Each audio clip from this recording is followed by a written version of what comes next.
the Mississippi, here we all work while the white men play, loading up boats with the bales of cotton, getting no rest till the judgment day. Get yourself a brand new gal, I love it, baby, with the apple of your eye. Old night clothes are high and well, they often seem very, very cheap and high. Here we all work on the Mississippi, here we all work while the white folks play, loading up boats with the bales of cotton, getting no rest till the judgment day.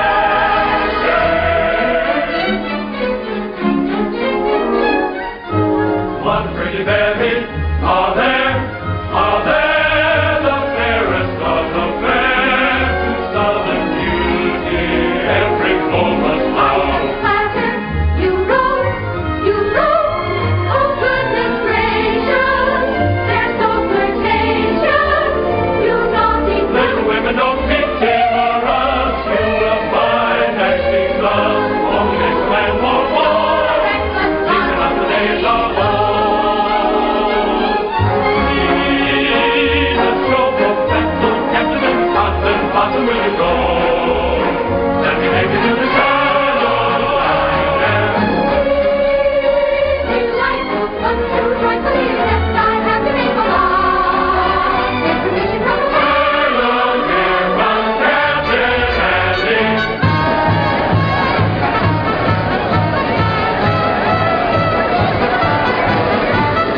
I have got such a wonderful show with the greatest of dramas and jolly comedies. Stephen Baker, the handsomest leading man, and beautiful Julie Laverne as well. Captain Blossom, Captain Andy's floating show, thrills and laughter, concert after, everybody's sure to go. Captain Blossom, Captain Andy's floating show, thrills and laughter, concert after, get younger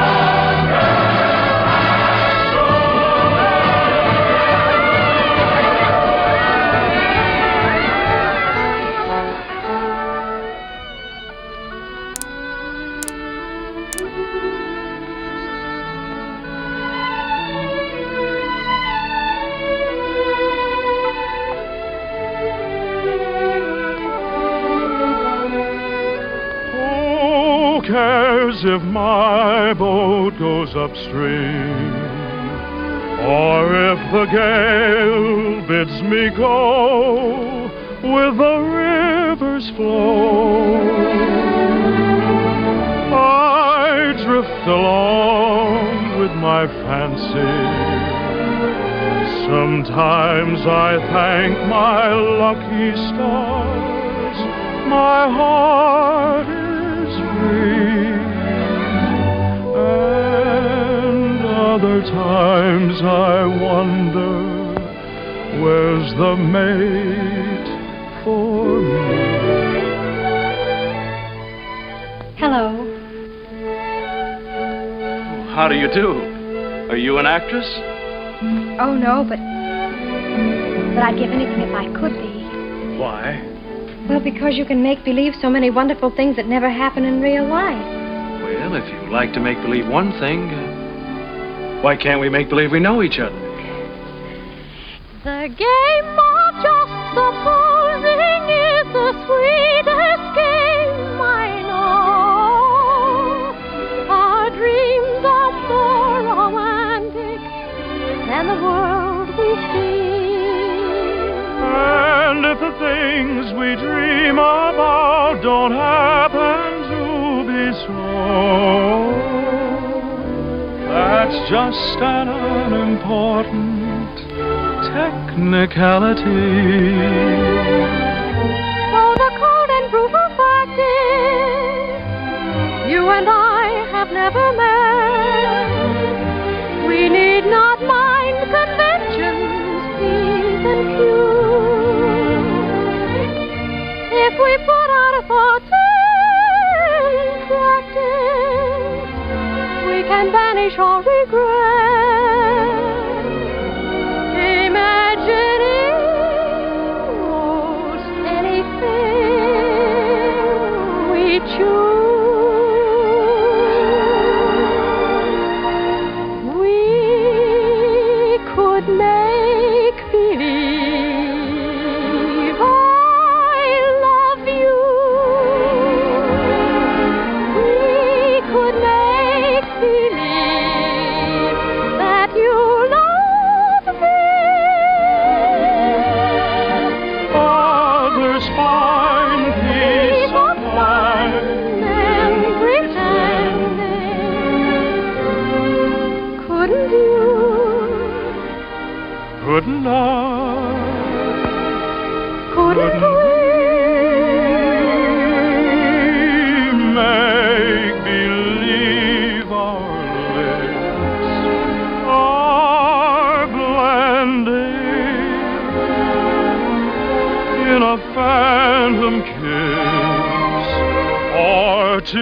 or three.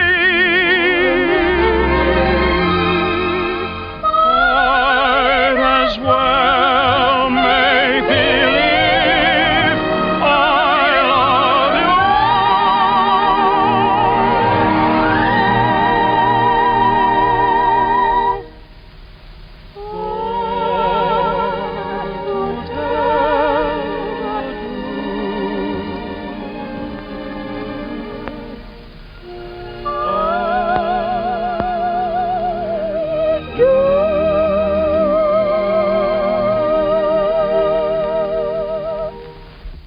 Magnolia? Yes, Mother. Goodbye. I hope I see you again.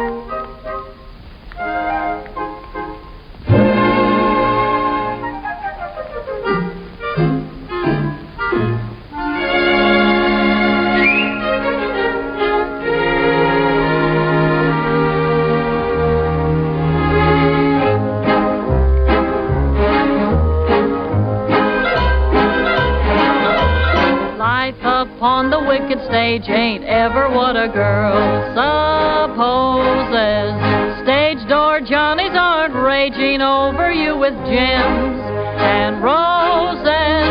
When you let a feller hold your hand, which means an extra beer or sandwich, everybody whispers ain't her life a whirl.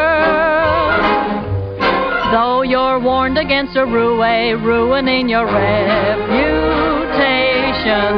when you played around the one-night trade around the great big nation, wild old men who give you jewels and sables only live in Aesop's fables.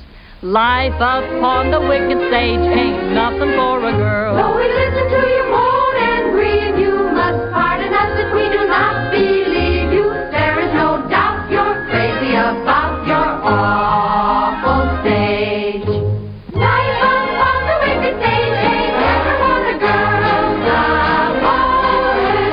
Stage door Johnnies are raging over you with gems and roses. If some gentleman would talk with reason, I would cancel all next season.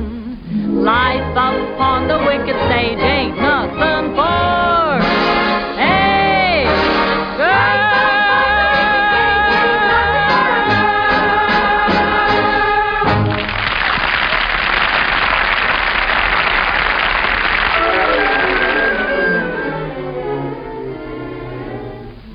Oh, listen, sister, I love my Mr. Man, and I can't tell you why. There ain't no reason for me to love that man.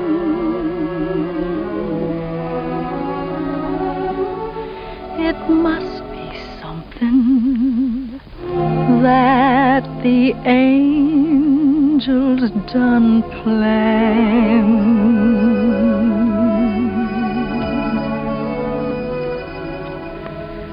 Fish gotta swim, birds gotta fly. I gotta love one man till I die. Can't help loving that man of mine.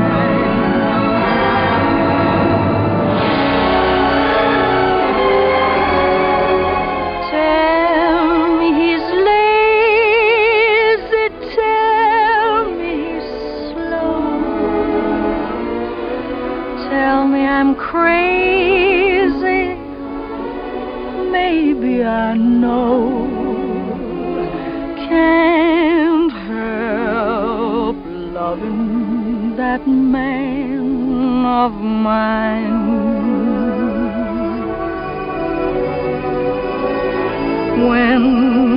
goes away.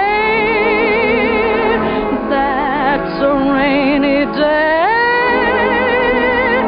But when he comes back, that day is mine.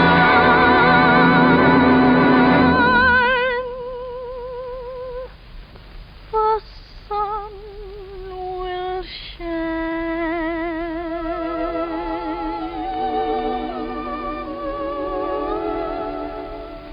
He can come home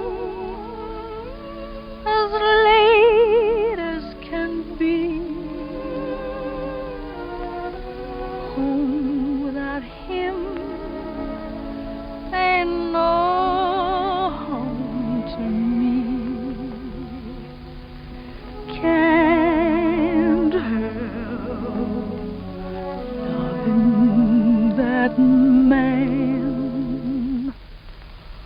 of mine.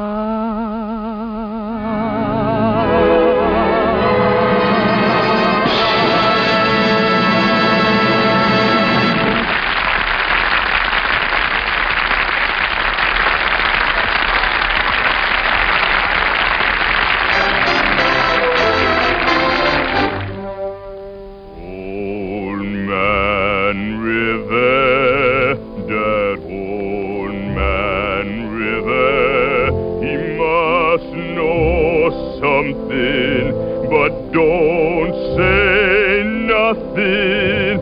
He just keep rolling, he keeps on rolling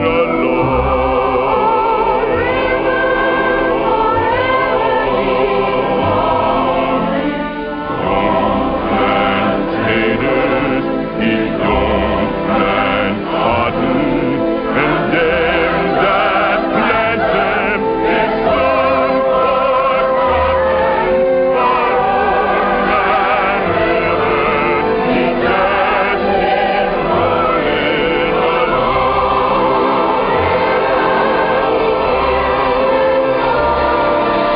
You and me, we sweat and strain, body all naked and a rack with pain.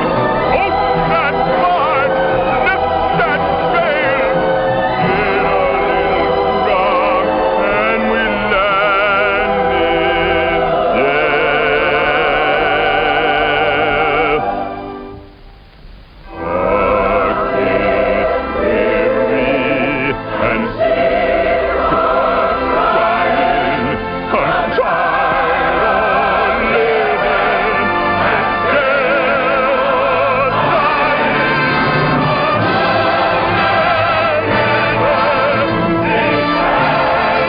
and still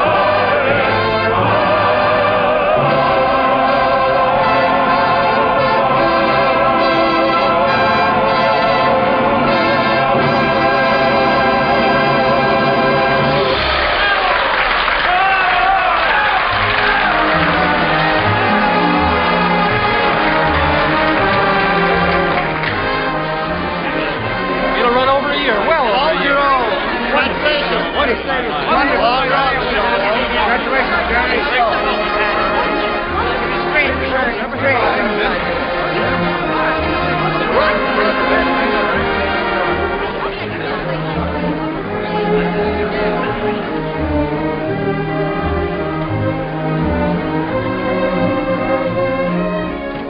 That was a swell show, Mr. Kern. Well, thank you, Joe. Where to? The Waldorf, Mr. Kern? What was that, Joe? That big shindig you're throwing for you. It's down at the Waldorf, ain't it, Mr. Kern? Yes.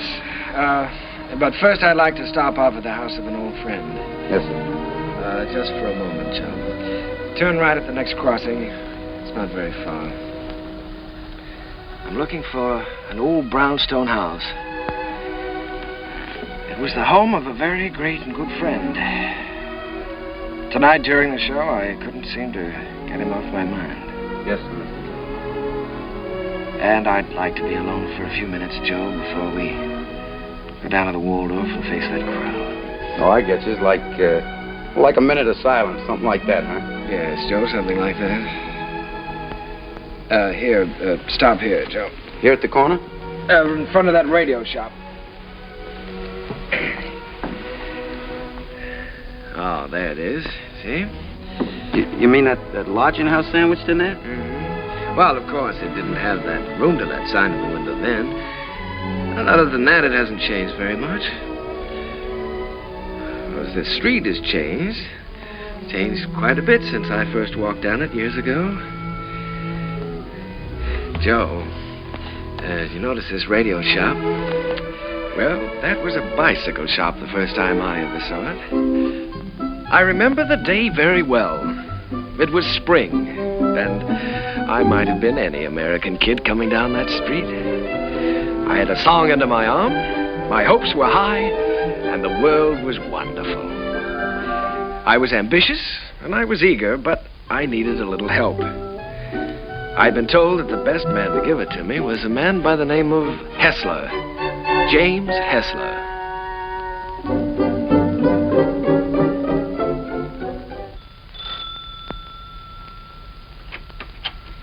Come in.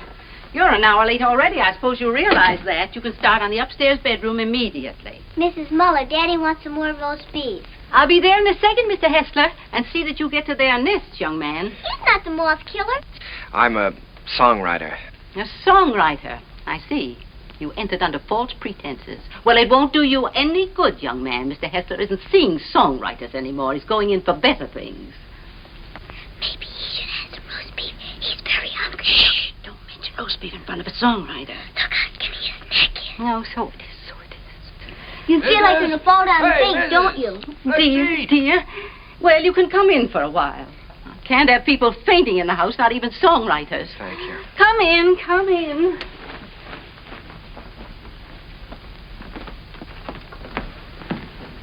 Daddy, he's starving to death. Mr. Hessler? Mr. Max? Yes, I know. Mr. Max Dreyfus of the Harms Company sent you. Written a little tune. He thinks it has possibilities if it's properly arranged. I'm to help you arrange it. Look how skinny his neck is, Daddy. Why, he said that, He told you that I was the greatest arranger in America, and I should give you a few lessons. Well, my friend, he's right. There's only one catch. I've given up arranging. I'm through dressing up silly little tunes for girl shows and beer halls. I'm going to write some real music for a change. Oh, here, Mrs. Set it down here. The trouble with you songwriters is all you ever think about is making money. Here, sit down, have some roast beef. Oh, well, no, thank you. Go ahead, sit down. No, you never think of doing anything big, anything worthwhile, like Brahms or Puccini. No, don't sit down there, please. It's Mrs. Hessler's place, rest her soul. We always keep it set for her. Oh, I'm sorry. Yeah, sit down here. No, all you fellas want to do is write sugary little tunes and make a lot of money. Did you ever hear Beethoven's Eroica? Or Mozart's Jupiter? Didn't they do something to you? Great heavens, doesn't genius touch you fellas at all? Daddy's a genius. Yes, Daddy's a genius. No, my friend, in 3 weeks I'm going to England where I can work. I can have some peace and quiet. No mushy little melodies to be fancied up for public consumption. I'm going to write a symphony. Daddy's going to write an opera just for me. Here, go ahead, eat up. Maybe it'll give you some gumption. Well, I'm terribly sorry, Mr. Hessler. I had a big lunch with Mr. Dreyfus just before I left. It was roast beef, too. Yeah, well, Oh, what's the matter? Just because you're not hungry, you don't have to go, do you? Have some brandy with me. Help me celebrate my liberation from mediocrity. Mrs., get a couple of liqueur glasses, will you? Sally, will you show the gentleman into the parlor? I'm going upstairs and see if I can find that bottle of Napoleon. Have you a song in there? Mm-hmm. I'm taking piano lessons. Daddy wants me to be an opera singer when I grow up. Why don't you write an opera? Well, Sally, I'm afraid I only write the silly little tunes. You know, the ones your father doesn't like. Let me see if I can play your song. Do you mind? Oh, I wish you would. It's very easy. Here.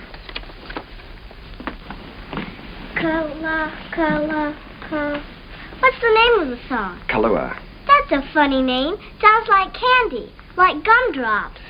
Well, it's the name of a very romantic beach in Hawaii, Sally. No, that's B. B natural. Here, let me show you. Now, here's the melody.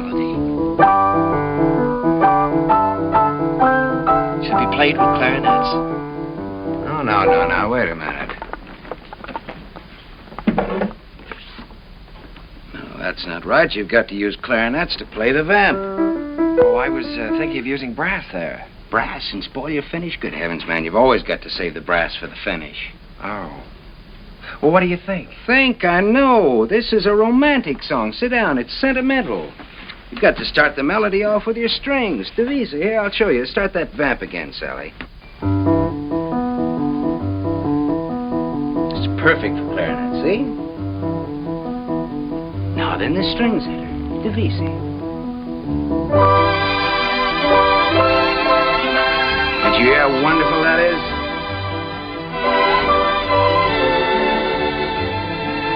Now then, add trombones. Muted trombones.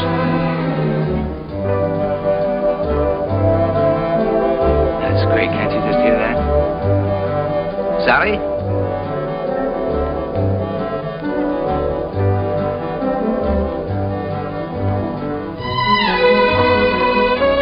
No, wait a minute. We ought to add flutes there. Light and easy.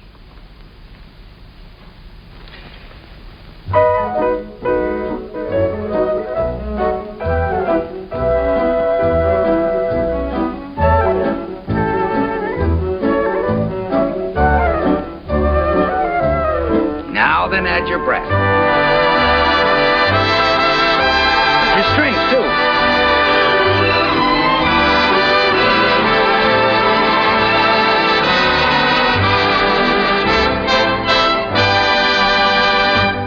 You see? Not easy? It's a good song, too. It's very good. Is that yours? Yes. Mm-hmm. That's all right. What's your name again? Kern. Jerome Kern. Well, I'm glad to meet you, Kern. Make yourself at home. And I did. My life became a pattern of notes and clefs, tempos and modulations. We worked hour after hour, day after day. It was the beginning of a friendship. It was the beginning of a lot of things. And now, not only did I have a best friend, I had a best girl, Sally. And what a girl. Oh, those were never to be forgotten days, and I hated to think of them ending. But at last the time came when Jim had to leave for England. Oh, here, Jim, let me help you. Oh, it's those symphonies of yours. They're as heavy and bulky as lead. Nice they're not tinny like some tunes I've heard. Oh, Sally, honey, come here. All right, here we go. Fortissimo. Dum-da-da-dum-da-dum. Bum. Got it. Oh, you carry a lot of weight, Sally. It was easy. Come along, Sally. At least we're not going to miss the boat. Goodbye, Mr. Kern. Goodbye, Mrs. Goodbye, Sally. Bon voyage. What does that mean? Happy journey. Bye, Uncle Jerry. Be a good boy. This will be the end of it, boys. Don't forget to pack my song, Daddy. No, I'm good. She means Kahlua. Well, that is her song, Jim. You know, if it hadn't been for Sally, I wouldn't be here now. Well, she's very fond of you, Jerry. I'm going to miss her. I'm going to miss all of you. Well, we may not be gone so long. It all depends on... You won't mind living here alone, will you? Oh, no, I'll get used to it. Jim, in case I don't get a chance at the boat, I just wanted to tell you that... Oh, forget it. I like arranging now that I'm through with it. Glad to have been some help. No, it's more than that. It's been your kindness and your home here. Look, Jerry, I just want you to write some good music, some real music. That's all the thanks I want. Don't waste your time fussing with those wheezy little tunes. Think big. Try to be somebody. I will, Jim. I'll try to be as big as I can. Yeah, good. That's fine. Well, we better be on our way. Oh, good heavens, Sally's song. You know, I'm so tickled that she remembered that. Remembered? It's your song, Jerry. She couldn't forget it.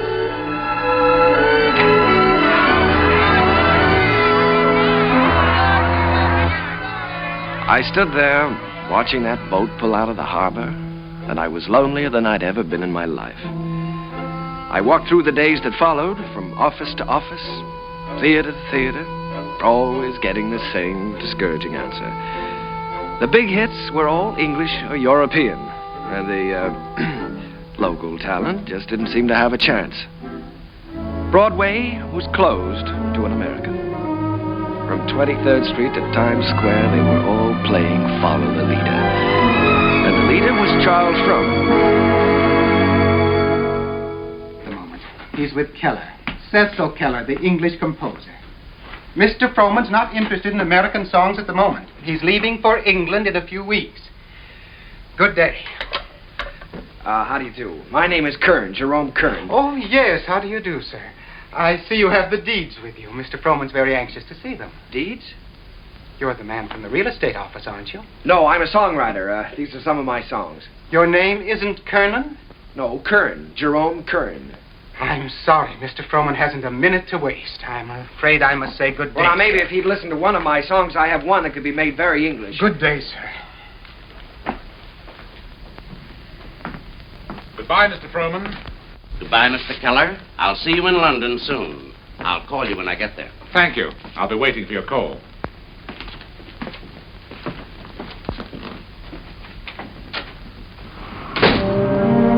I made up my mind that I was going to try to write music with an English accent. So I sailed for London.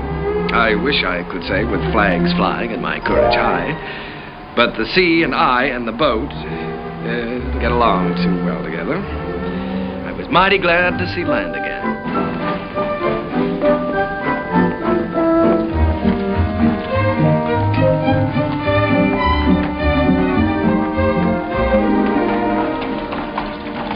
Excuse me, could you tell me where Mr. Hessler lives? Hessler?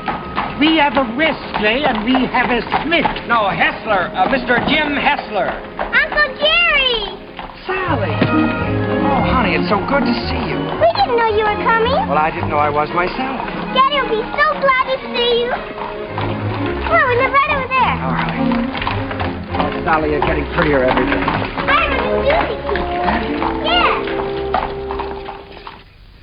Well, the tables are turned. American songwriter invades England. That's pretty good, Jerry. Well, it's daring, very original. You're thinking big anyway. It's a chance I'm taking, Jim. So you've gotten a little skin here, haven't you? Hmm? I haven't been getting enough roast beef lately, I guess. Jerry, I look at you sitting there, and it's just hard for me to believe you haven't been here all the time. Thanks, Jim. It's sort of like being home again. How was the symphony coming along? All right? Oh, well, yes, I'm still in the note-making stages. Of course, I always believe in making plenty of notes. It's kind of like planting seed. One day they start to grow, and then, before you know it, lo and behold, your symphony's all written. Uh-huh. Simple and easy, hmm? Not as difficult as writing those silly little tunes. Well, no, it's the quiet here that does it, Jerry. Peace in this place is just so thick that you can float on it. It's a rustic pastoral. Wait a minute, now, answer that telephone. Oh, the doorbell. Will you get the door, please? You've got to do something about that. Yeah. No, there's a picturesque pastoral. Hello. You know the train. Who? Sometimes they're on backward. I can't. She's waiting for a piano lesson, sir. Oh, Mr. Edwards. Yeah, put him on. Come, Sally, it's time for Hello, George. When, my little Sally? Fine. I don't want to. Tomorrow? Be glad to. I'm not going to have a lesson. For dinner, good. Hester, you behave yourself. All right, I'll be there. Bye-bye. George Edwards. The producer? Yes, he wants me to come up and sit in on a rehearsal of a new I show. don't want to take that piano lesson. Uncle Jerry's here. You've got to talk to your daughter. I can't do a thing with her anymore. Well, this is Uncle Jerry's first day here, and I shouldn't be made to take lessons. Should I? Should I, Uncle Jerry? Well, I think you should have one day off, maybe, huh? That's the end of her. There was some hope for her until her Uncle Jerry arrived. Now she's spoiled for good and all. Come, we get ourselves a cup of tea. you know, Sally, I'm inclined to agree with you. I think Uncle Jerry's arrival does call for a celebration. Now, what'll it be? London or the fair? Oh, the fair, Daddy. Please, the fair. All right. The fair it is.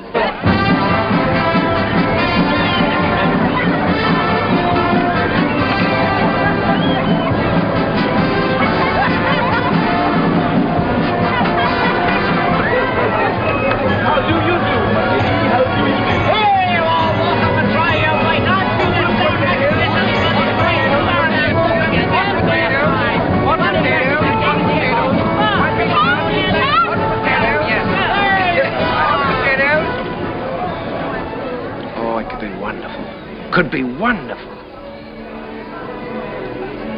Oh, no, Jerry. I don't want Sally to go up in the swings. Not till she's a little older. The whole stage full of swings and a boy and girl in each swing and all of them singing. Oh, you mean for a production number? Yeah. That's not a bad idea. They could swing from the stage right out over the audience and back again. Make a good production number.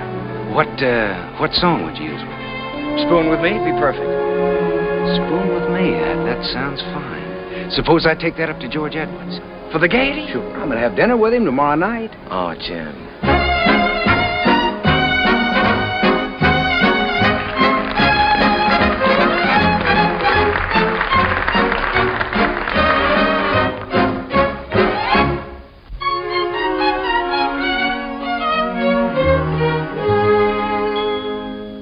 I don't know why I am so very shy. I always was demure. I never knew what silly lovers do. No flirting I'd endure. In all my life I never kissed a man. I never winked my eye. But now at last I'm going to break the ice. So how'd you like to try? How'd you like to spoon with me? I liked. How'd you like to spoon with me? Well, rather. Sit beneath an oak tree, large and shady. Call me little Tootsie Woodsy baby. How'd you like to hug and squeeze? Indeed, I would. Dangle me upon your knee. How if I could. How'd you like to be my lovely darling? How'd you like to spoon with me? What a daisy.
Pardon me for intruding. You've been pointed out to me as the composer of that delightful number with the swings in it. My name is Froman, Charles Froman. Mr. Kern, I want to congratulate you. Froman? I'm sorry, sir. It isn't my number. My name isn't Kern. There's Mr. Kern, sir, down the bar bit. That gentleman there? Why, he can't be the composer. It's him, sir, sipping sherry.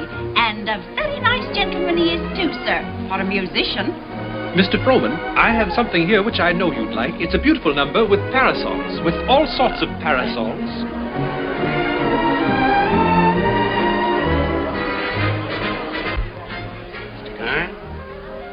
Oh, Mr. Froman, how do you do? I'm very glad to know you. Mr. Kern, I want to tell you I think your swing number is delightful. It has such beautiful English charm to it. Really delightful. Oh, by Jove, Mr. Froman, that's rather nice of you. It's a pleasure to know you, Mr. Kern. You know, you fellas over here have a style all your own. As English as the scent of the May blossoms. Would you join me in a glass of sherry? Righto. Miss.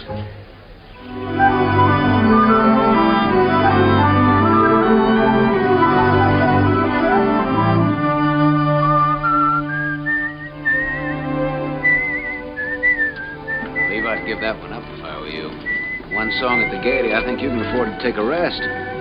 Well, if I could finish it, I know I could interest Froman in it. You ought to know by now that Charles Froman is only interested in English music and English composers. If I only had a piano, I know I could work this out right now.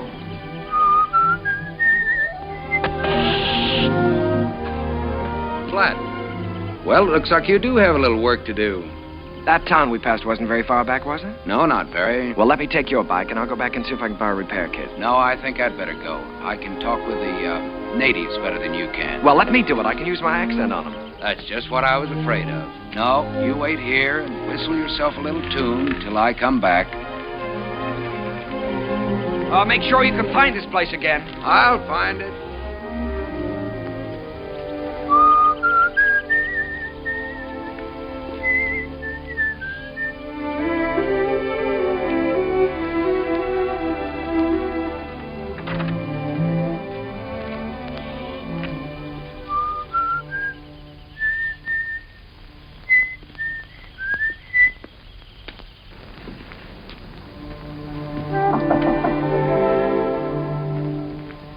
I say, is anyone there?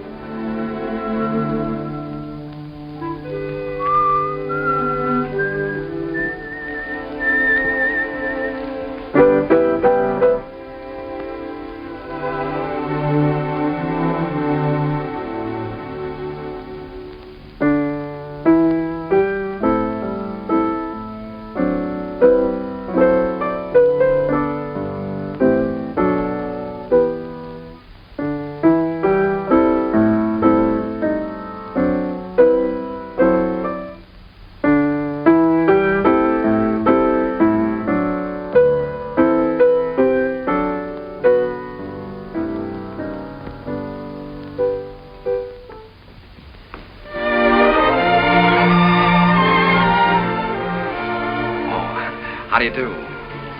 Did Mr. Timkins send you?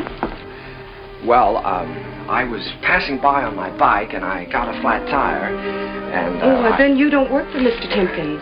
No, I happened to notice your piano through the window, so I thought I'd come in and try out a little tune. I see. For a minute, I thought you were the piano tuner. No. Well, I'd better go before the owners... what do you do here? Gardening? A little. Oh. Well, I don't know whether anybody's told you, but for a working girl, you're very pretty. Thank you. You're an American, aren't you? Yes, I'm a songwriter. As a matter of fact, that song I was playing as you came in was mine. Did you like it? Oh, you wrote it yourself? Sure. Oh, I write lots of songs. Maybe you've heard this one.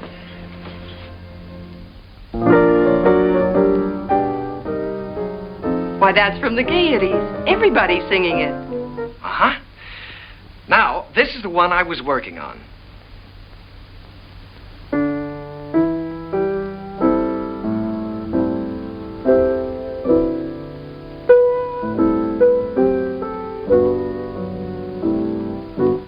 That I'm going to try to place with the Gaiety, too. Of course. I would if I were you. Don't you believe I wrote these songs? Tell me, when you compose, do you always break into people's houses to borrow their pianos? Oh. All right, I'll tell you what I'll do. If I place this with the Gaiety, I'll send you tickets and you can come and see for yourself. Will you? I'll tell you when I get the tickets. I beg your pardon, miss, but your mother would like to speak to you. She's in the upstairs sitting room. Thank you, Katie. I'll be right up. Well, I'm terribly sorry. But I still wrote those songs. And I'll still be waiting for the tickets. Will you? Wonderful. I won't forget.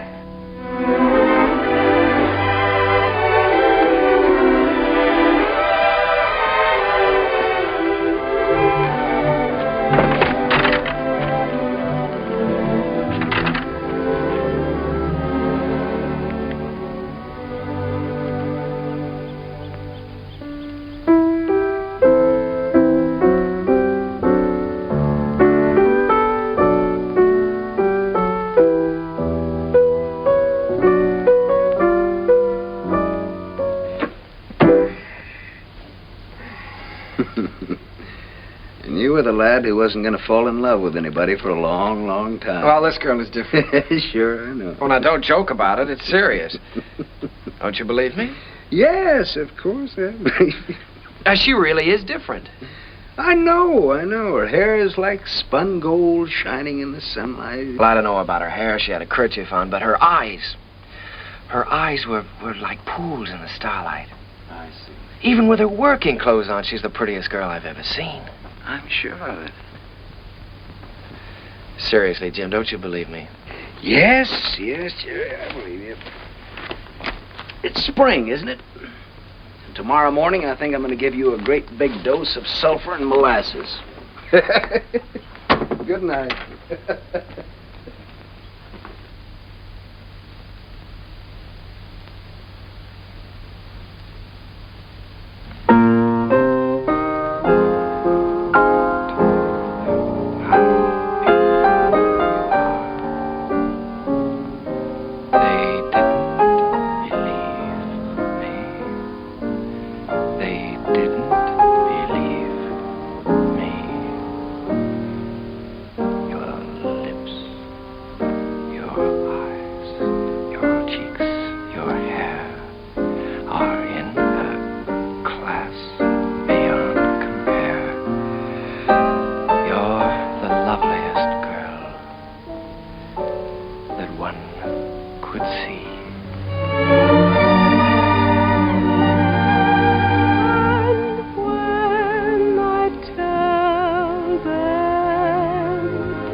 When I look at you, I can't seem to see anything else. Oh, writing songs again. Perhaps we better stop and have lunch. All right. You can move in under those trees there. Isn't it a beautiful day? Beautiful. Now, let's see. You've seen Westminster Abbey and the Tower of London, and you've seen Buckingham Palace and Hampton Court. Maybe there's something I can tell you about this place. Eva, let's drop the history course for a while. Do you mind? Not that it isn't interesting, but, well, there are a few things I'd like to know about you, too. Well, all right. What would you like to know about me? Oh, just the ordinary things. Things you like and things you don't like. And where you went to school and who was your first beau and, oh, what you want out of life. That's a tall order. Where shall I start? The things you like. Oh, I guess I like what everyone likes. I like books and picnics and dancing and music. What about musicians? Oh, certainly musicians. And what do you want out of life? Oh, I guess again what everyone wants. Happiness. Have you ever given any thought to getting married? Why, of course. Doesn't everyone? Are you set on any particular type of man? I have been at different times. When I was 16, I desperately wanted to marry the star cricket player at rugby. And now? Now? Oh, now I don't really know. Except that he must have a sense of humor, and he must be kind, and he must be intelligent and good company. And of course, he must love me very much. Well, I know somebody with at least one of those characteristics. Someday I'll tell you all about it. Oh, good afternoon, good afternoon, good afternoon. And how have you been this afternoon? Well, I'll tell you how I've been. I've been looking Never mind, never mind. You feel wonderful. You feel great. How could you be otherwise after such a beautiful day? Tell me, my friend, how is your knowledge of English history? English history? Did you know that London happens to be the largest city in the world? Yes, I know that. Did you know that within the county of London there are 14 road bridges that cross the Thames? Now, there's the Waterloo. There's You don't say. Sounds dull, huh? Well, it's far from dull, my friend, when your history teacher is as beautiful as all the sirens of history put together. Did you know that all the swans on the Thames belong to the King of England? No, fancy that. And the male swan is called a cob. Well, what does that get? And did you know that when you walk into Hampton Court, you're walking right straight into history? Oh, my dear friend, you have so many things to learn about England. Have you ever heard of a man named Charles Frohman? Frohman? Well, that's a familiar name. The face escapes me. How can you talk about Frohman when I'm talking about love? Oh, so that's been the theme of this little dissertation. Yeah. Well, I'm glad you informed me. Oh, that's all right. Because the next time Frohman's office calls, I'll tell him that you're too busy to be bothered. Yes, you tell him that I'm too busy.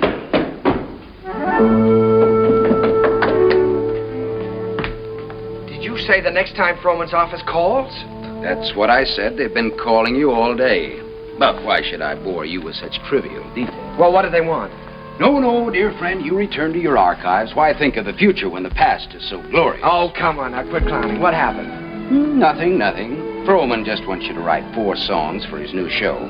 If, of course, you can spare the time. Well, why didn't you tell me about it? Why didn't I tell you about it? Well, come on, let's get going. There's no time. We've got to do that on the ship. On the what? On the ship. We're sailing with Charles Frohman tomorrow. We have to start rehearsal in 6 weeks in New York. Oh, Jim, Oh, no. Look, Jerry, this is the chance you've been waiting for. You certainly are full of surprises. I thought you'd be up in the clouds. I feel like I've just been yanked out of the clouds.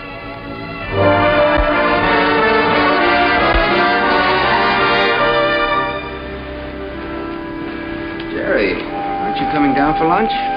Oh, no, Jim, I'm not very hungry. Now, look, you've got to snap out of this. It isn't the end of the world, it's the beginning. Here you are on your way back home with a Charles Frohman contract in your pocket. Why, you ought to feel wonderful. I know it. That's what I keep telling myself. You go back to England. If I just could have seen her once more. Jerry, it was all we could do to catch the boat. You couldn't help that. And you talked to her on the phone. On the phone? What can you say on the phone? Hello, it was nice seeing you. Take care of yourself. Oh, Jim, there were so many things that I wanted to say to her. Now, look, Jerry, you've got to think about your career. Things are just starting for you. Yeah? You can say that over and over again, and you know what happens? What? Nothing. Jim, you know, for the first time in my life, I'm lonely. Here I am on a ship full of people with you, and I might as well be on a desert island all by myself. Did you ever feel this way? Yes, once. What did you do about it? I married the girl. Oh, hello, Mr. Frohman. Hello there. Been looking for you, too. You weren't down to breakfast? No, the first day out is always a little rough on I know. Good Englishman should have his sea legs by now. Come and have lunch with me. Mr. Frohman, there's something I must tell you. I'm not an Englishman. Mr. Kern, there's something I must tell you. I never thought that you were. At least not after the first 15 minutes. Matter of fact, I'm very proud to be able to present a new American composer to Broadway. Thank you, Mr. Frohman. I have a lot of faith in you, Jerry. Just received a wireless from Julia Sanderson. She's accepted the part of the girl from Utah. Wonderful. Now I've got to have a great song for her. If it's a love song, he's got one.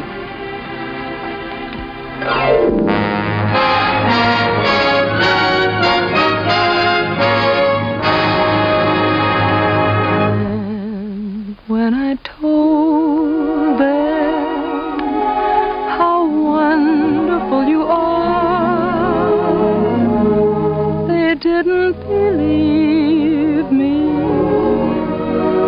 They didn't believe me. Your lips, your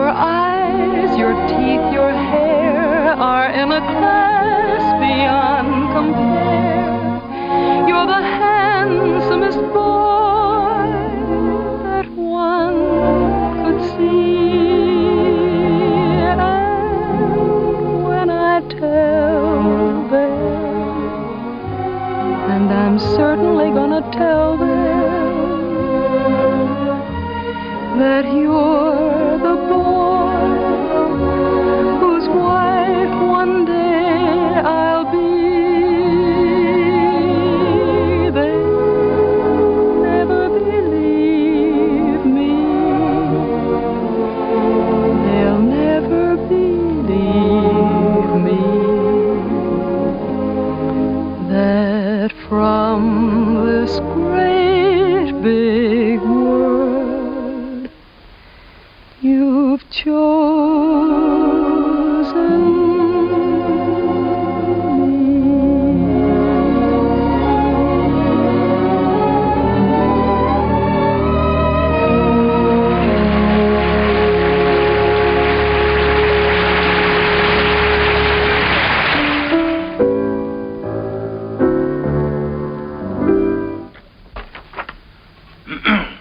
Here. I've got the Clouds number worked out pretty well now, huh? I never realized that writing a complete score was such a job before. Well, one good all-night session like this does wonders. We could use another week. We weren't 3 weeks late already. Oh, I hope he likes it, Tim. Rowan, he'd be crazy about it. If he hasn't gone out and bought himself another show while he's been waiting. Good morning. Sally, what are you doing up? I'm going to have my breakfast. Right. It isn't morning already. No, it can't be. Sally, you'll be late for school. I'm coming. Say, Jim, don't you think I better call Froman's secretary and get an appointment? Yeah, you better call him at home. It's a little early. Good morning.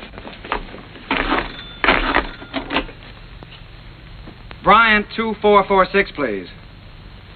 Do you think it's in good enough condition for him to hear? Oh, yeah, sure. It's in good shape for a first draft. Hello, this is Kern, Jerry Kern. Mr. Froman was expecting me to call today about an appointment. He's leaving for England. Well, but he promised that he was going to listen to my show, Oh Boy, for his next production. Sales today. Oh, all right, thanks. Well, that's it. He's gone over to buy himself another English show. Well, he can't. No? No, he can't. We worked like dogs on this score, Jim. And I had all my plans made, too. After he bought it, I was going to jump the next boat for England. I'd forgotten about that young lady. Wait a minute. I've got an idea. My passport is still good. Why don't I take the same boat he's taking today? Wonderful. Get him on board ship and he can't get away from you. That's right. Then I can sell him the show. Wonderful. Then I can go and see Eva. Sure. You can get married. Well, yeah, probably have to ask her first. Well, that's an idea. Well, I'll go and phone the steamship company. Right, I'll go back. Driver, you think you can make it all right? If we get a break in traffic and the old engine holds out. Oh, Uncle Jerry. Jerry, come on now. We've only got a few minutes. Jerry, if you want to miss that boat, come on here.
Charles Froman.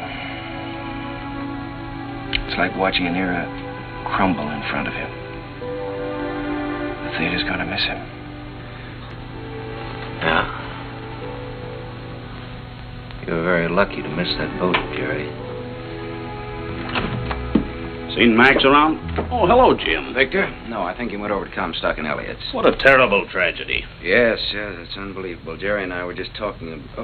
Jerry, you know Victor Herbert, don't you? This is Jerry Kern, Victor. How do you do, Jerry? It's a great honor to meet you, Mr. Herbert. Charlie Froman spoke of you quite often. He had great hopes for you. Well, he was very kind. He liked you. But more important, he respected you. And it's easy to see why. You've got a song to sing. Thank you, Mr. Herbert. Look down at that city, Jerry. It's made up of millions of people. And music has played a part in all their lives. Lullabies, love songs, hymns, anthems. Must be pretty wonderful, Mr. Herbert, to realize that people you don't even know and never will know are singing your songs, and all of them asking for more of the Victor Herbert music. It makes me feel grateful, Jerry, and very humble. One of these days you'll find out yourself how it feels. What is it my publishers call me? The Dean of American Music. Well, I think you're going to be the next dean. One thing I must admit, you've got a better figure for it. Keep writing, boy. Don't let anything stop you. Good night. Good night, Mr. Herbert. Night, Victor. Good night, Jim. Good evening, Mr. Herbert. It's a deal, gentlemen. Congratulations.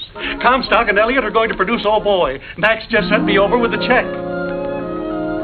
What's the matter? Aren't you fellas happy? Yeah, thanks. Turn out those lights again, will you?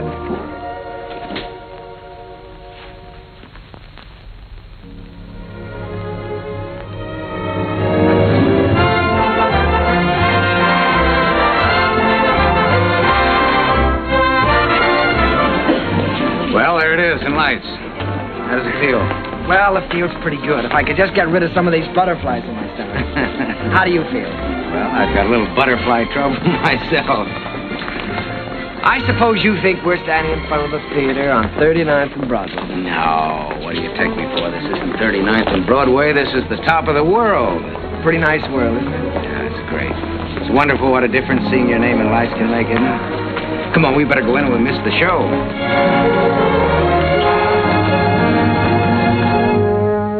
The rain comes a pitter-patter, and I'd like to be safe in bed.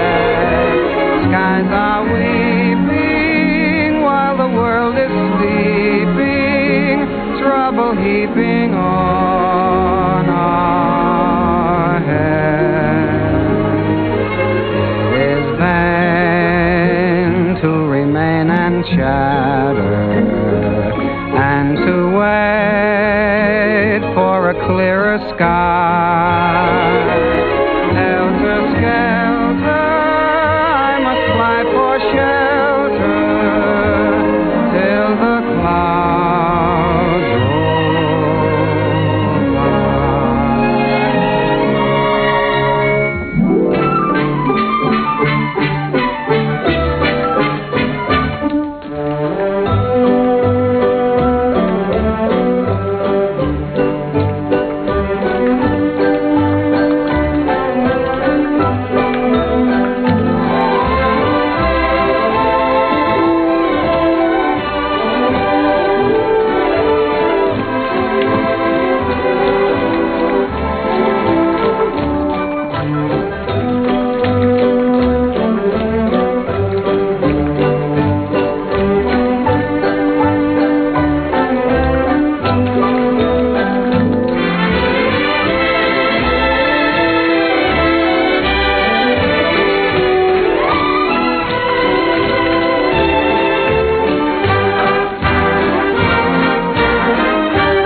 it, Jerry.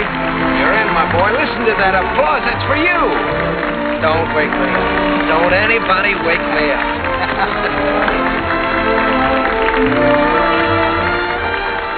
Figured out how you're going to spend your money yet? Well, for one thing, I think I'll buy an interest in Harms. For another... You think you might take a little ocean voyage? Well, good luck. I don't see how she can possibly say no. Well, that's what I'm worried about. I'm afraid she is going to say no, Jim. You know, I can't get her out of my mind. She's... Yeah, I know. I've been through this before.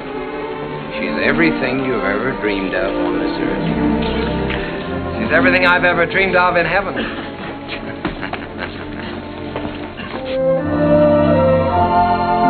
Oh, Jerry, let's stop here, shall we? All right.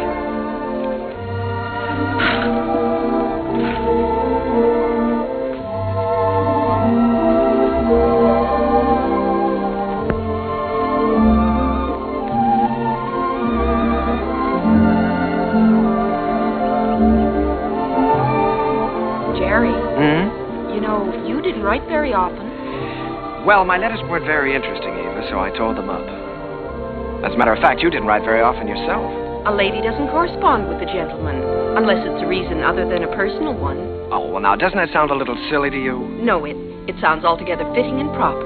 Oh. Want to fight? A lady doesn't fight. Well, what does a lady do? Oh, you're impossible. Well, you're right. If I were you, I'd have nothing to do with me. In fact, if I were you, when I ask you to marry me, I'd say no. Just on the grounds that a lady never says yes. Now, see here. Are you going to ask me to marry you? Might, with a little encouragement. A lady doesn't... In my country, if a lady wants to be asked, she has to be encouraging. In my country... In your country? What in your country? Well, there are proper ways to go about such things in every country. Oh. Well, then let me put it this way. From the very first moment I saw you, when you walked in from the garden, I knew that out of all the women in the world, I'd finally found the right one. The only one. I wanted to tell you then. I wanted to say, hello, funny face. I don't know your name or anything about you, but I've loved you all my life. You were my first school teacher, my first date, the first girl I ever kissed, and everything in the world to me. You see, I recognized you immediately. You thought all that? That's right. I stood there thinking that, wondering what you'd do if I kissed you. What would you have done? What would you do now?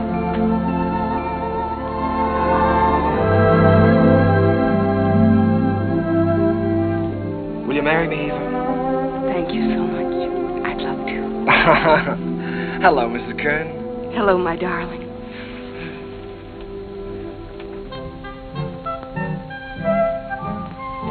They're here, Daddy. They're coming up the steps. Welcome home. Jim! What, you old fox, you really did it this time. Nothing, my boy, nothing, just a little gesture. Jim, this is Eva. Hello, Eva. Hello.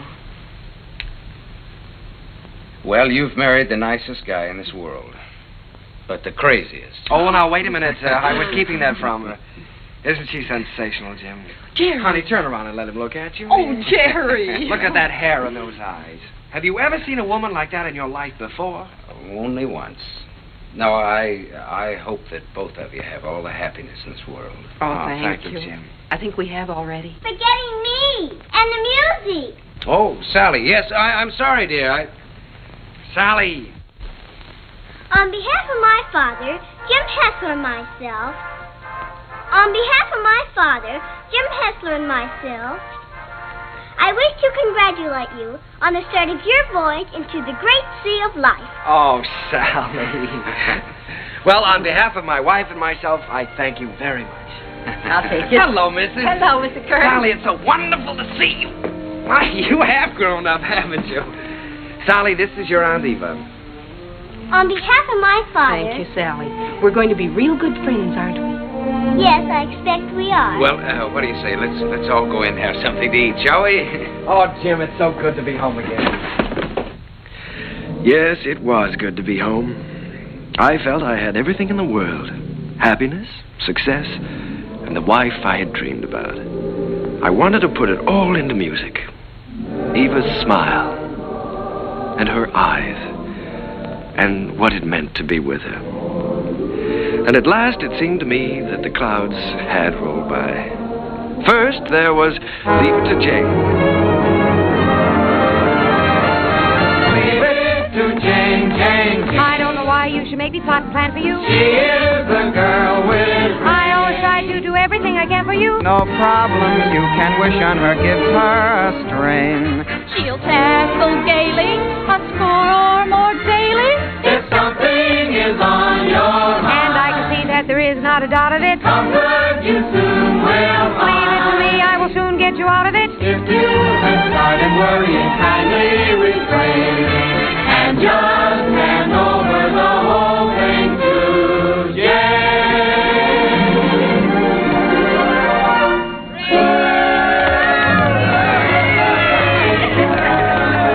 Well, Jane, why don't you tell us how you do it? Yeah, come on, Jane, tell us.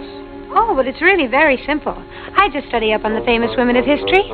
You mean like Lucretia Borgia? Well, no, not exactly. Listen. In days of old, beside the Nile, a famous queen there dwelt. Her clothes were few, but full of style, her figure slim and svelte. On every man that wandered by, she pulled the Theta Bara. And everyone observed with awe that her work was swift, but never raw. I'd be like Cleopatra if I could have my way. Each man she met, she wed and kissed, and she dozens on her waiting list. I wish that I had lived there beside the pyramid. For a girl today don't get the scope that Cleopatra did.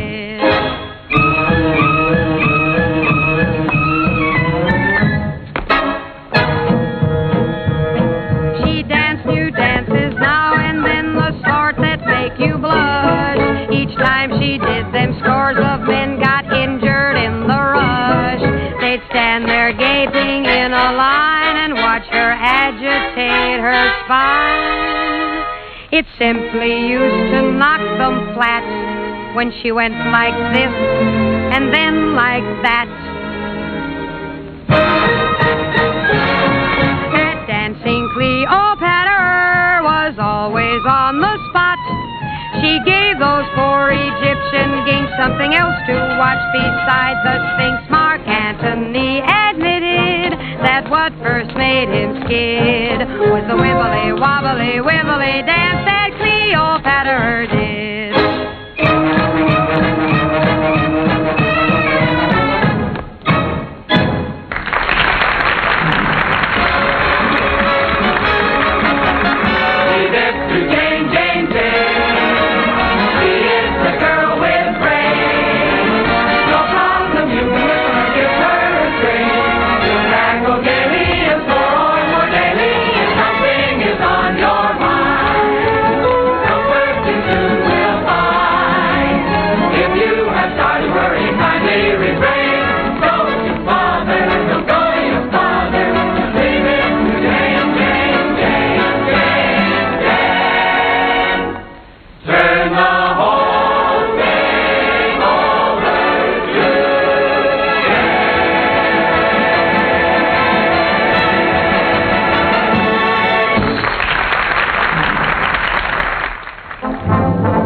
Once again, Broadway belonged to the Americans. To George M. Cohan, Irving Berlin, George Gershwin, Vincent Youm, Buddy DeSilva. I was working in mighty great company. And in one of my own shows, Sally, I was fortunate enough to have the reigning queen of the era, the wistful, lovely, unforgettable Marilyn Miller.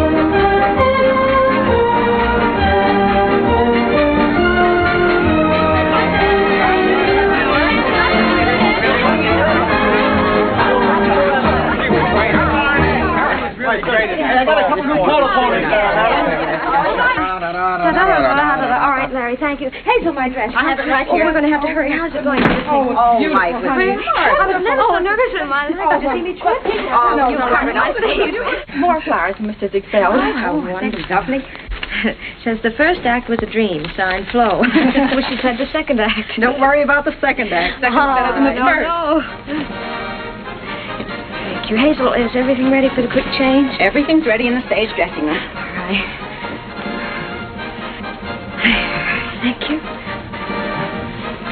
Hazel, we got everything? Yes, everything's here. All right, let's go. Good luck, Miss Miller. Thank you. Good luck, dear. Oh, fine, Miss Miller. Best of luck. Keep it up, Marilyn. Keep your fingers crossed, Johnny. You bet. Oh, here you are, Miss Miller. Everything is ready. Here you are, Miss Miller. I got it nice and warm for you. Put it right here. You got everything now?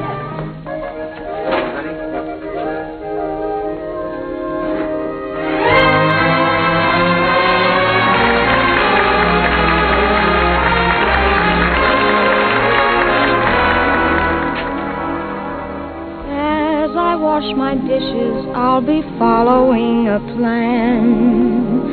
Till I see the brightness in every pot and pan. I am sure this point of view will ease the daily grind. So I'll keep repeating in my mind.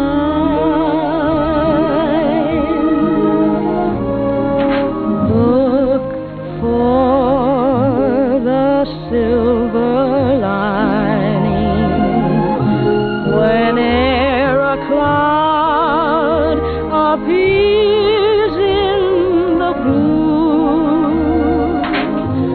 Remember, somewhere the sun is shining, and so the right thing to do is make it shine for you.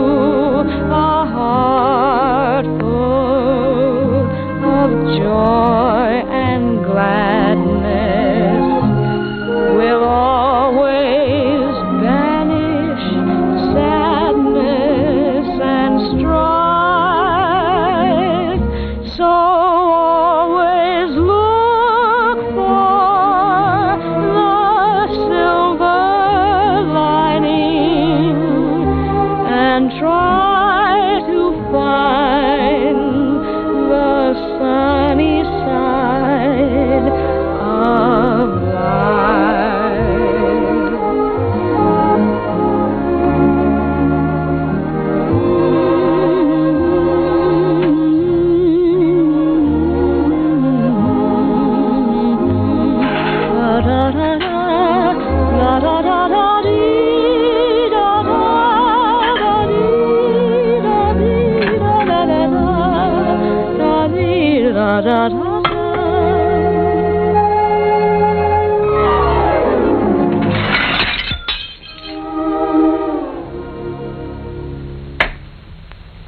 So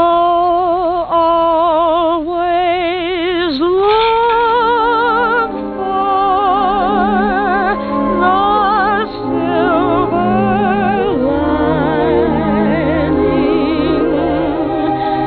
and try to find the sunny side of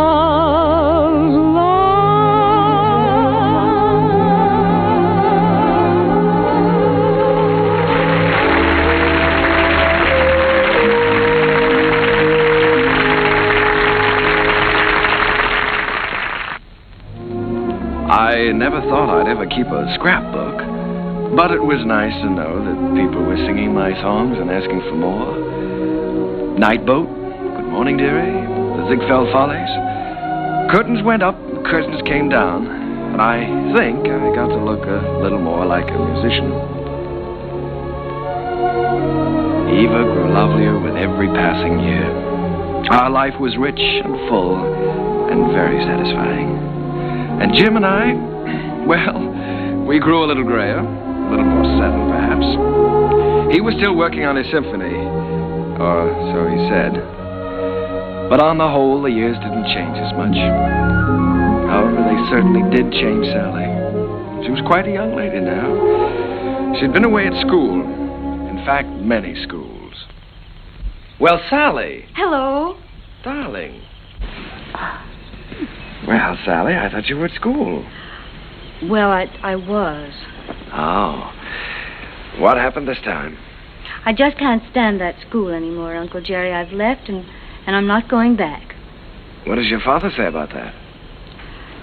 Well, he hasn't said anything yet. He doesn't exactly know. You see, I just left there this morning, and I came right out here to talk to you. Oh, Uncle Jerry, I had to leave. I hated it so much I couldn't eat or sleep or anything. This is the third school you've left now, isn't it, Sally? Yes. Well, now, it seems to me that you ought to be able to make a go of one of them. Oh, I just don't seem to fit in very well. The kids all seem so... Oh, I don't know. All they're interested in are parties and clothes. They seem to think that's all there is to life. Oh, Uncle Jerry, I wish you'd talk to Dad for me. He'll listen to you. Well, Sally, you know your father isn't well. Then I ought to be home where I can take care of him. You ought to be at school completing your education. You want to make something of your life, don't you? Oh, I've had an education, and now I want to get down to something serious. Oh, Uncle Jerry, you did promise you'd help me get a start in the theater. I said I'd help you when you were ready. Your father wants you to complete your schooling first, Sally, and he's the boss. Jerry, Dad's forgotten what it's like to be young and feel like this, but you haven't. You haven't forgotten what it's like to stand on Broadway and look up at the lights and think, someday I'll see my name up there. You remember that feeling, don't you, Uncle Jerry? Yes, Sally, I've got to admit it, I do. Well, then that's more important than school or anything else in the world, isn't it? Isn't it, Uncle Jerry?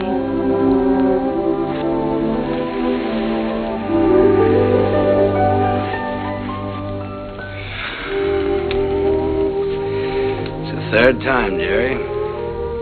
Yes, I know. Maybe we shouldn't have made her go back before. After all, if she hates it so much... Oh, Jerry, you can't keep on running away from things all your life. It's time Sally found that out. Well... You can't live another person's life for them either, Jim. It isn't fair. Sally's grown up now, and I think she ought to be allowed to do what she wants to do. I want her to finish her education and get a chance to finish mine. I always said that any kid of mine was going to get the right start in life. Well, what's right for one person isn't always right for another, Jim. You know that. Jerry... The trouble with that girl is she's just plain stage-struck. She comes by that honestly enough, doesn't she? Remember how we used to pound the sidewalks and knock on doors? Nobody could stop us. Goodness only knows enough people tried to. Remember how thrilled we were when we finally realized we were in? So what right have you or I to interfere with Sally? Yeah. Well, what are we going to do, Jerry? I'd give her a part in Sunny. So cast. Part of Gwen hasn't been cast yet? Gwen, well, it's only one line. Gwen is going to have a song. The doctor's here, Mr. Hester. Oh, fine, Miss. Doctor, I'll be with you upstairs in just a minute. Good evening, Mr. Kern. Hello, Doctor. You know, when you get to be my age, you start collecting pills. Well, Jerry, I hope that works out all right.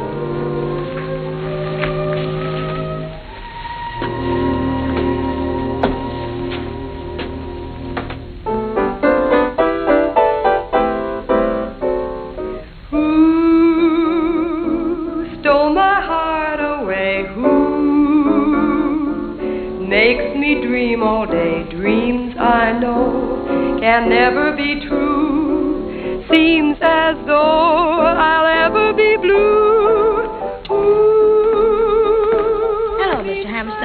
you? Very well, Miss Miller, and you? Hello, Oscar. Jerry. This is a charming number. I was just telling Jerry how much I liked it. What a fine lyric you've written. Oh, thanks. Jerry, I've just been talking to Mr. Dillingham, and he thinks that Who should be a big production number instead of a solo, and that, of course, Marilyn ought to sing it. Oh. Well, then, of course, we'll have to do it. It puts me in rather a tough position, though, Oscar. After all, I did write it for Sally. I know you did, Jerry, but we'll give Sally something else. Oh, she's going to be awfully disappointed. It's a wonderful song, and I'd love to sing it, but I hate to take it away from her. Well, it's for the good of the show, Marilyn. I think you're right, Oscar. Have you thought, though, how you're going to tell Sally? It's not going to be easy. Oh, I thought you should tell her, Jerry. Oh, I was afraid you would. Well, after all, you know her so well, it shouldn't be too difficult. Well, it would be a lot easier if I didn't know her so well. Would you like me to tell her? I'm sure she'll understand. Would you do that, Marilyn? Certainly. Ask her to meet me in my dressing room. And don't worry. Thank you, darling. But Uncle Jerry wrote that song for me. I know. And I know how disappointed you must be, too. But, Sally, disappointments are part of the theater, and you've got to be able to take them. Well, the very same thing happened to me in my first show. I had to give up my song to the star. I think I felt pretty much as you're feeling right now. Then I think it's a pretty low, miserable trick for you to pull on someone else. Sally, listen to me a minute. This is your first show. You're just starting. Now, there are going to be a good many songs and a good many shows for you. It may be difficult for you to understand now, but one day you'll realize you've got to give and take, whether you like it or not. I'll never take a song away from anyone else, especially if it's their first real chance. Sally, please don't put this on a personal basis. I don't want to take the song away from you. Then why are you doing it? Mr. Dillingham thinks it's best for the show. And what's best for the show is more important than what I want or you want or any personal feelings involved. Don't you see that, Sally? Yes, I see it all right. You're trying to take my song away from me, and you aren't going to get away with it. Uncle Jerry wrote that song for me, and I'm going to sing it. I don't care whether you are the star. You're not going to take it away from me. Sally! She can't have my song, Uncle Jerry. Don't let her talk you into it. I don't care what happens. She can't have my song.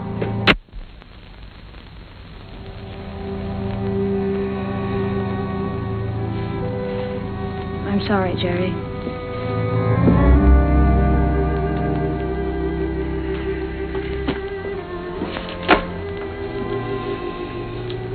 What is it, Sally? Am I still in the show, Uncle Jerry? If you want to be, you won't have a song, though. They took my song away from me, the song you wrote for me. Sally, there's a little thing called the good of the show. Apparently the show didn't seem very important to you this afternoon. Not important? You didn't care what happened to the show just so long as you got your way.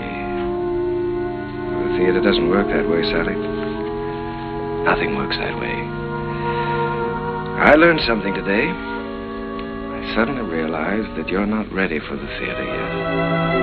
Not ready?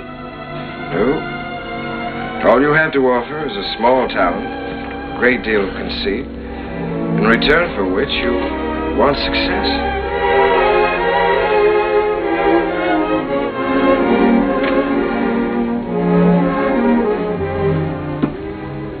Sally,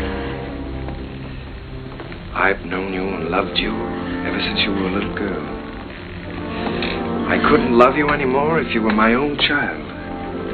But I must say this to you. You're not going to get anywhere in this life by using people. And until you realize that, you're not going to have the respect of anyone. Sally, I'm ashamed of you.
Sheriff Jackson still. You funny little willow, that describes her cruelty. She is full of fun, he named the lady perfectly. She is bright and sunny.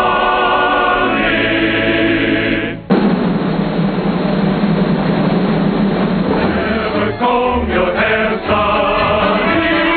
Leave the breezes there, sonny. Let your stocking fall down for shocking, 'cause now is all that you do. Smiling all the while, Tom, boy, where'd you get your smile from, boy? Little sunny girl, be my honey girl, sunny.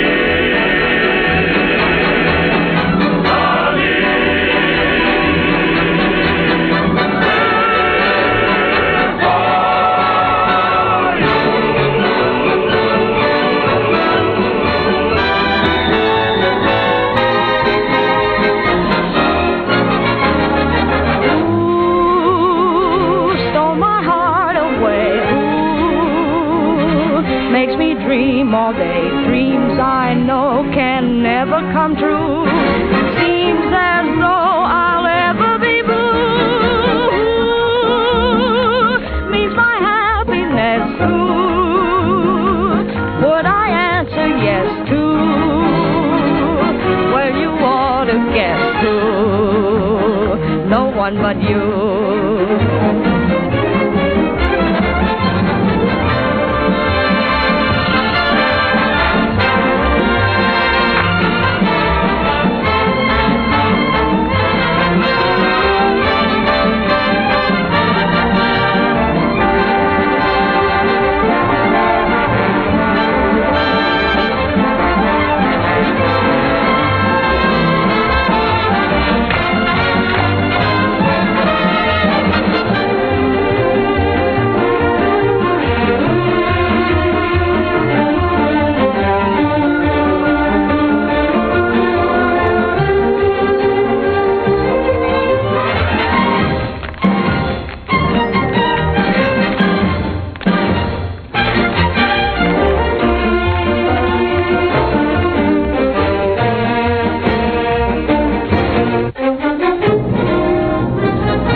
Yes, Miss Mullen.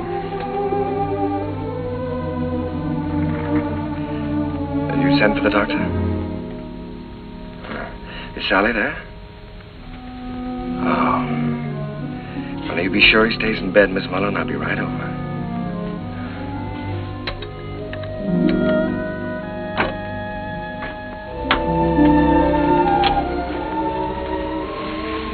The doctor get here? He's upstairs in Mr. Hessler's room.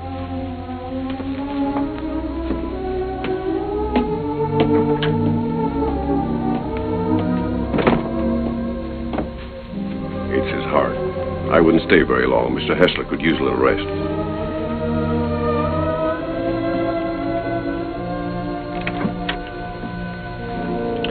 Well, good evening, Jim. Oh, Jerry. We missed you at the theater tonight. How are you? Sally's gone, Jerry.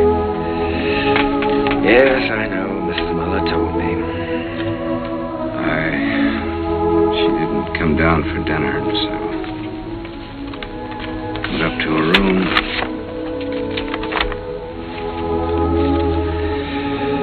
Dear Daddy, I'm going out on my own. Don't worry about me. Someday you'll be proud of me. I'll always love you. P.S. Tell Uncle Jerry I still love him. It's all my fault, Jim. I shouldn't have suggested that she'd be in the show. No, Jerry. Sally is Sally. It's time both of us faced that. Yes, I know, but I think I heard her. Well, she's got spunk, all right. Jerry, she's young. She's way too young to be out on her own. Well, now, look, Jim, don't you worry about this. I'll bring her back. I wish you'd do that. I promise you I'll try my utmost. Yeah, just as soon as you can. Good night, Jim. Why don't you get back into bed and get some rest? Yeah.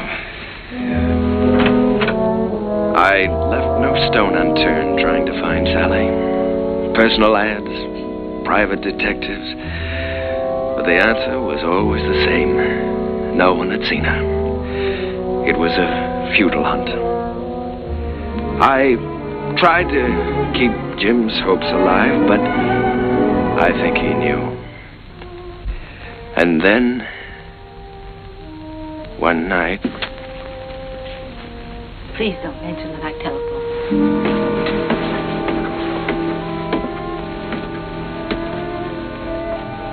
I think, Mr. Kern, you'd better go up right away. He's been asking for you.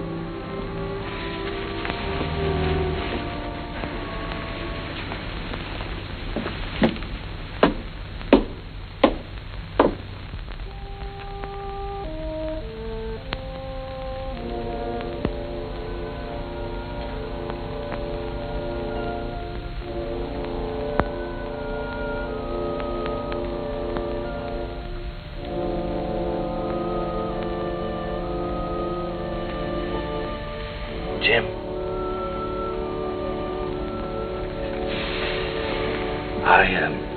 I was just driving by. I thought I'd drop in and say hello. Yeah. You forget I've known you a long time. Feeling better, aren't you? Yeah, I'm fine. That's good. All you need now is a little rest.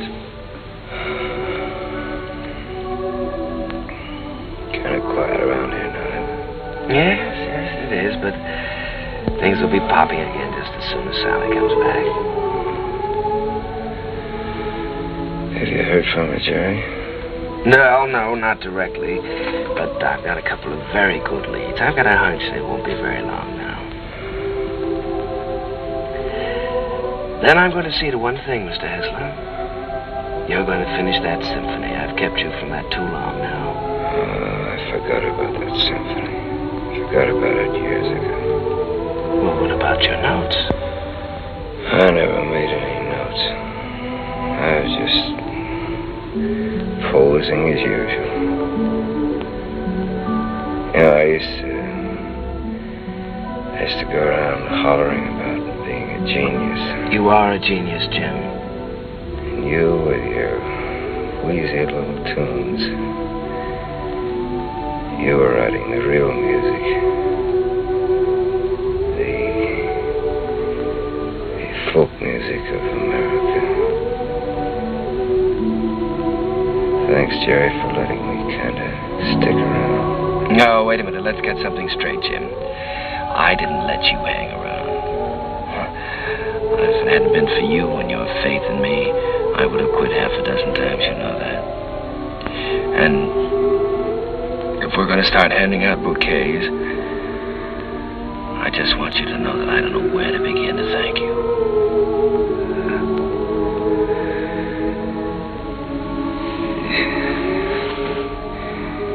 You're a great man, Jerry. It's been a privilege getting in on that music. It's been a lot of fun with you. Now, let's not talk that way, Jim. In a couple of weeks, you'll be back at that piano, screaming for more and more brass. Jerry. This time for strings. Jerry, if I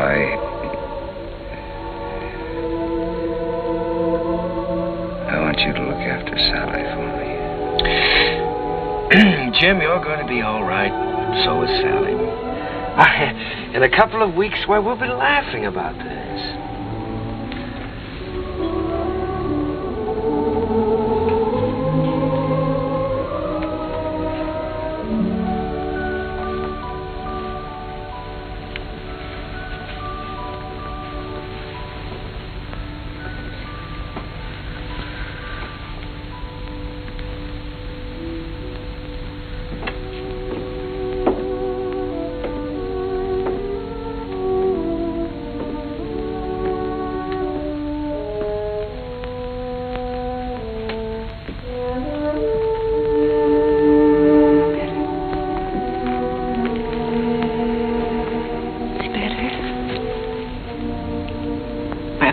Some coffee.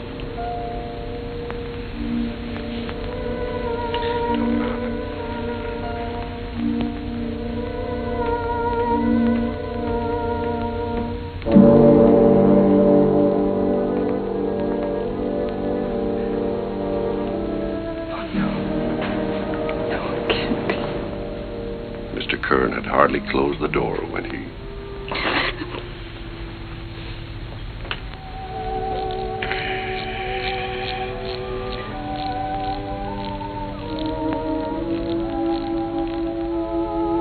I was completely lost, completely helpless. Jim was gone, and I had failed him, was still failing him. I'd lost a world with Jim's passing, and everywhere I walked with ghosts, reliving lost hours, pacing a world of memories. I couldn't even think in terms of music. I began to feel that I might never write again.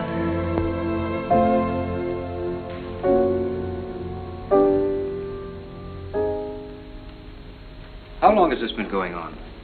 For weeks, Oscar. Ever since Jim died.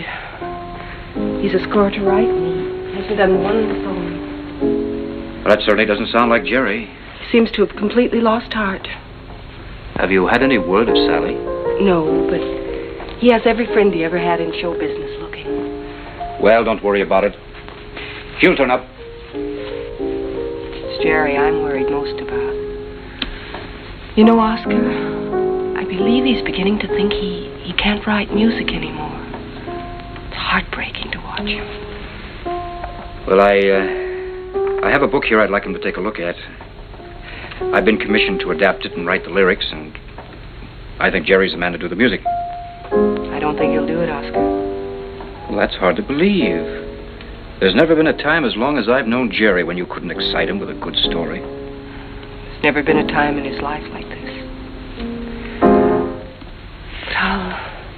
But you can try, and I'll tell him you're here.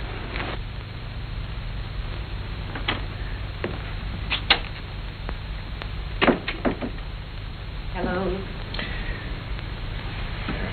How's it going, dear? Oh, fine, darling, fine. I was just tinkering a little bit with the melody, but it's going to be all right. Of course it is. Aye, it is raining, isn't it? Jerry, Oscar Hammerstein's here. Oscar? Oh, darling, why didn't you tell me? Oscar, come in. Hello, Jerry. My goodness, it's good to see you. Won't you sit down?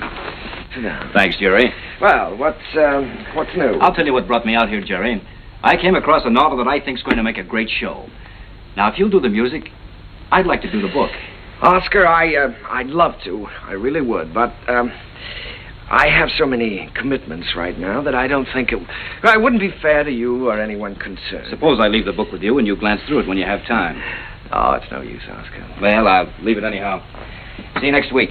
Won't you stay for dinner? I'd certainly like to, but I have to get back to town. Bye, Eve. I'll see you to the door, Oscar. Bye. Bye.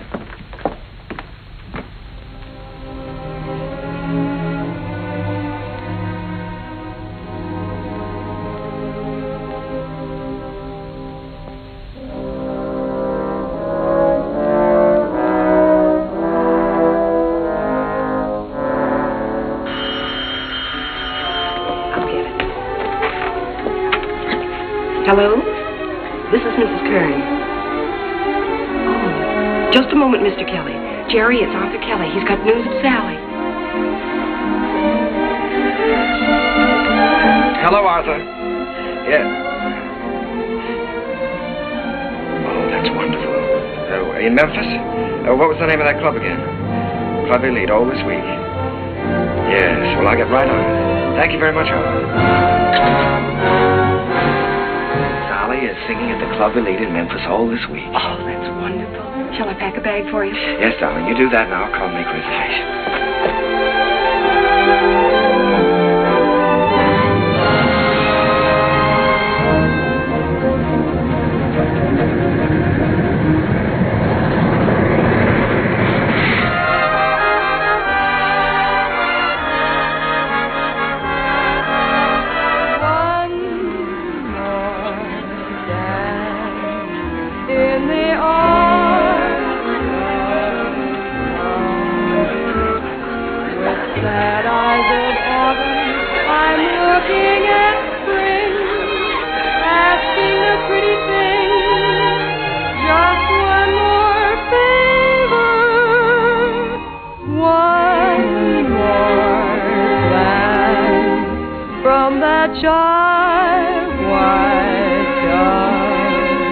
One more night, if you will.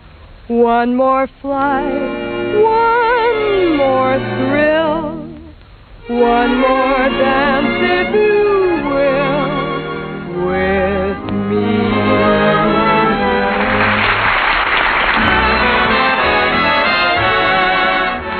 Will you dance with me? Oh, no, thank you. No. Go ahead and dance with us, No, Charlie. thank you. Go ahead. Charlie. Will you dance with me? I sure will, baby. What's this? Sit down.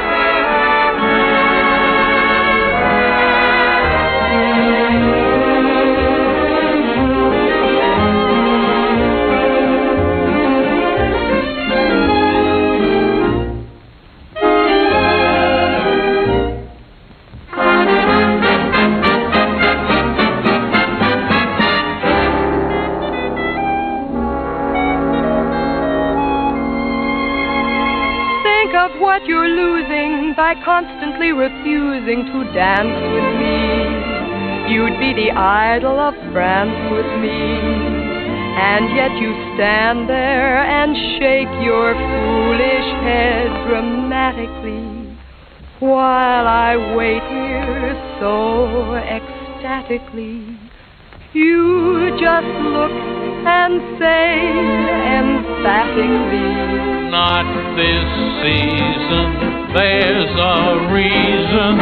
I won't dance, don't ask me. I won't dance, don't ask me. I won't dance, madame, with you. My heart won't let my feet do things they should do. You know what? You're lovely. So what? I'm lovely. But oh, what you do to me. I'm like an ocean wave that's bumped on the shore. I feel so absolutely stumped on the floor. When you dance, you're charming and you're gentle, especially when you do the continental. But this feeling isn't purely mental. For heaven rest us, not asbestos. And that's why I won't dance. Why should I? I won't dance. How could I? I won't dance.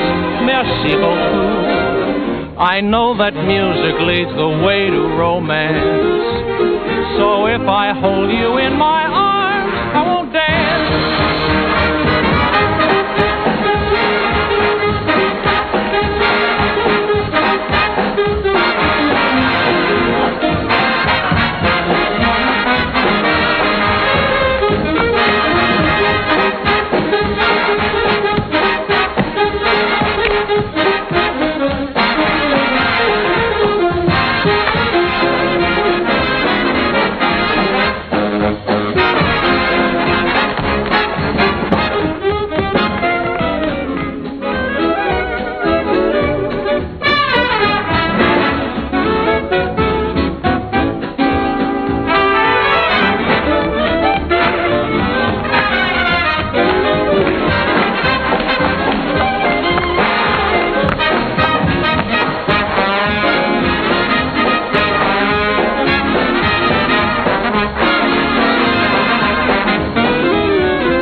Come in. Sally. Uncle Jerry. Oh, Uncle Jerry, I'm so glad to see you. What are you doing here? Well, I was out front watching the show. Did you see what we did to your number? Yes. I bet you like the show. Not at all. As a matter of fact, I liked it. I wish that some of the people who think my music is highbrow could have seen it. I'm so excited, I don't know what to do. You look wonderful, Uncle Jerry. More handsome than ever. How's Aunt Eva? Oh, she's fine. But of course she misses you. Oh, I miss her, too. I miss you both. Is she with you? You haven't told me yet what you're doing here. No, your Aunt Eva's in New York. And I'm here because somebody told me I could find you here. I've been looking for you for a long time now, Sally. Oh, Uncle Jerry, you shouldn't have bothered. I'm all right. Oh, I'm sure you are, but I promised your father I'd look after you. Sally, I want you to come back to New York with me. I can't, Uncle Jerry. I'd like to, but I can't. When I heard about my father, I never realized he was so ill, Uncle Jerry. You know I never would have left him. I know that, Sally. When I heard about him, it was as though someone had forced me to look into the mirror for the first time. I loved him very much, and I knew I'd broken his heart. I was spoiled and selfish, and I knew that I could never have any respect for myself again unless I did what I said I was going to do. So you see, I can't go back right now. I'm making my own way now, and I'm pretty good at it, too. Well, Sally, I just don't like the idea of you being here and all alone. This is just a stepping stone from where I've been to where I hope I'm going. I'm making $50 a week now because management thinks I'm worth $50. If I'm worth more, I'll get more. And if not, I'll have to find it out for myself. And Uncle Jerry, I'm not using anyone. 5 minutes, Miss Hester. Thank you, Jimmy. You understand, don't you, Uncle Jerry? Well, Sally, you know, darling, I'd give anything in the world if you'd let me help you. But I must say that I've never been quite so proud of anyone in my life as I am of you at this moment.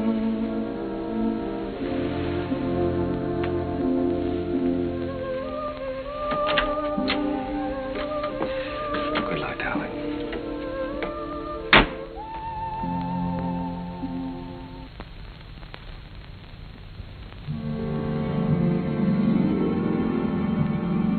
Gradually, I felt the old heartache misting away, and I was at peace. The promise I had made Jim had been fulfilled. Sally was going to be all right. I walked along the river that night, with the river wind in my face and the taste of it on my lips. And I stood there, listening. A sudden excitement thrilling through me, listening to the song of a river that makes its way right through the heart of America. And the voice of that river was the laughter, the tears, the joys, the sorrows, and the hopes of all America's people.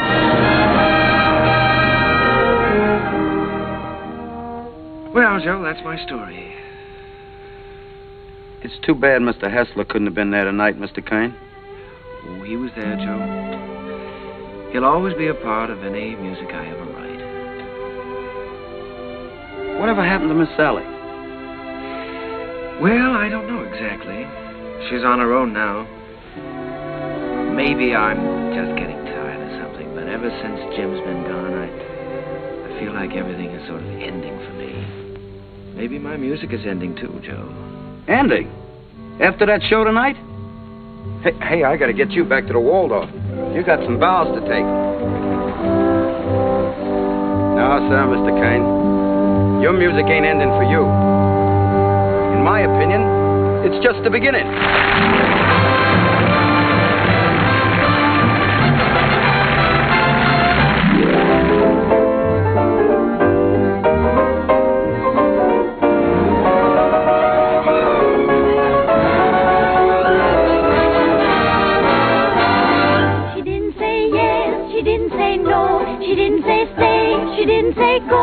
She wasn't so sure that he'd be good. She wasn't even sure that she'd be good. So what did she do? I leave it to you. She did just what you do.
Do sit down, Mr. Kern. Oh, you sure we won't be in the way? Oh, certainly not. Not at all. Well, I can't get over this, Mr. Artseed. We certainly don't grow stages like this on Broadway. Darling, look at the size of that orchestra. Well, you have everything in the world to work with here. That's right, Mr. Kern. We've tried to give you the best of everything. Yes, that's so. What was the number you were going to do today? Well, we found an old song of yours that you did first in 1917, called The Land Where Good Songs Go. Oh, I'd almost forgotten about that one. We're using it as a frame for some of your other songs. What star is going to sing this?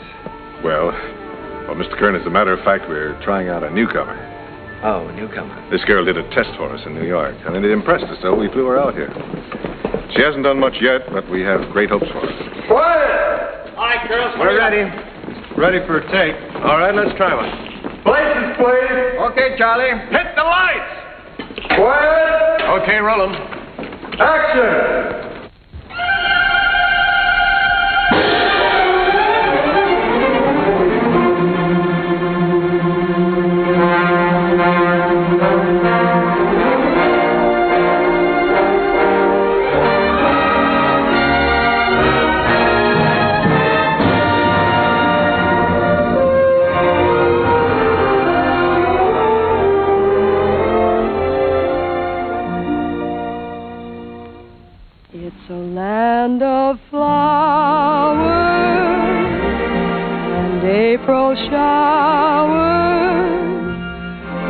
sunshine in between, with roses glowing and rivers flowing, mid rushes growing green. Like her, Mr. Kern? Like her? I love her. I'd rather hear her sing one of my songs than anyone else in the world. Wouldn't you, Lena?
You are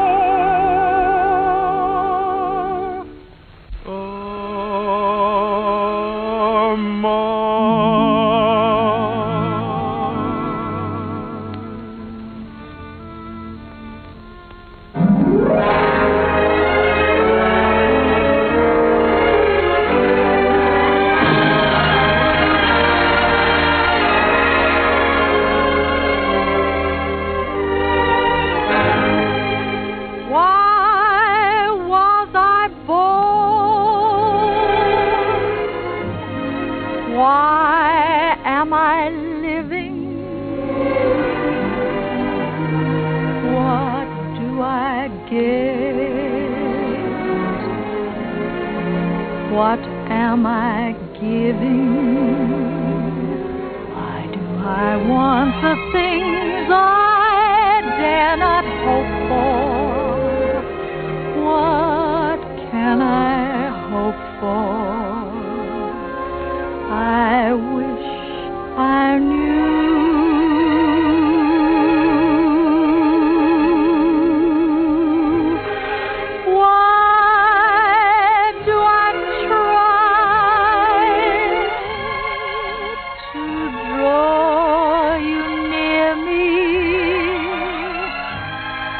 Why do I cry?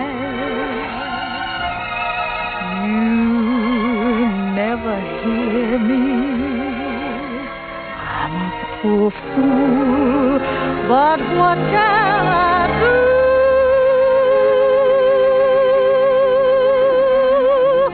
Why was I born to love?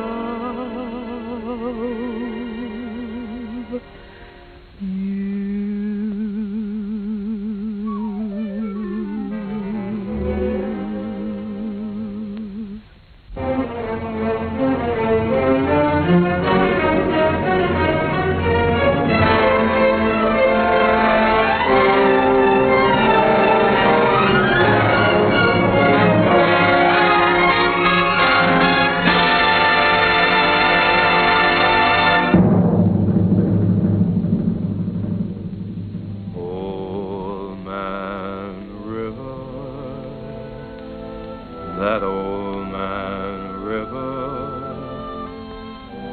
he must know something, but he don't say nothing. He just keeps rolling. He keeps on rolling along.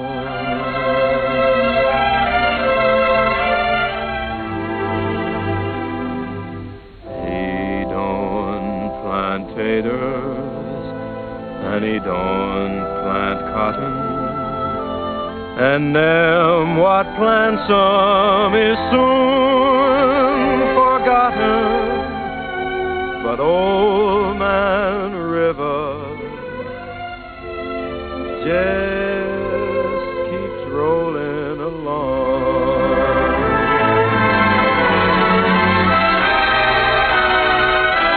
You and me, we sweat and strain, bodies all aching and racked with pain.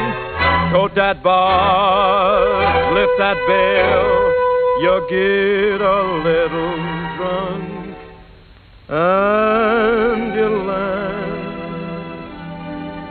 in jail.